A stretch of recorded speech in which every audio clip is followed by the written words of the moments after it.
Good day, this is iTalks TV. If you talk, listen. If you listen, don't talk.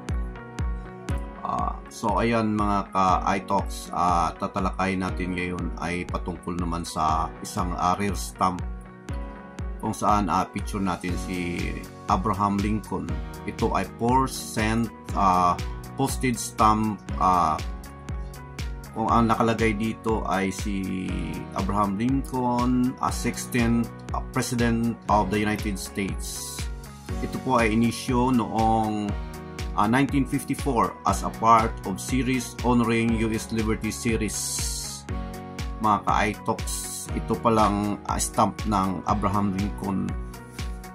Mga ka-iTalks ay 1954 pa, so ito ay medyo rare siya.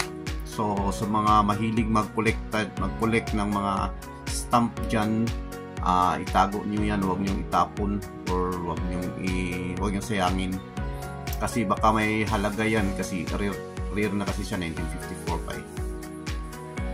Para naman pagdating sa panahon may ma-exhibit tayo dyan, or may maibibenta ba, or marami bang kukuha niyan. Sa mga mahilig ng stamp yan, mag-comment lang kayo dyan kung meron kayo yan, at alamin natin kung may halaga ba siya. So mga ka-iTalks, at sa mga hindi pa nag-subscribe sa aking YouTube channel, na mag-subscribe na kayo, kasi baguhan pa lang tayo dito sa pagbablog ng mga history.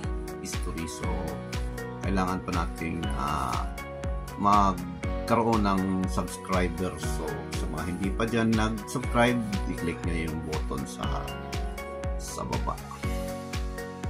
So ayan, God bless. This is iTalks TV. If you talk, listen. If you listen, don't talk. Thank you.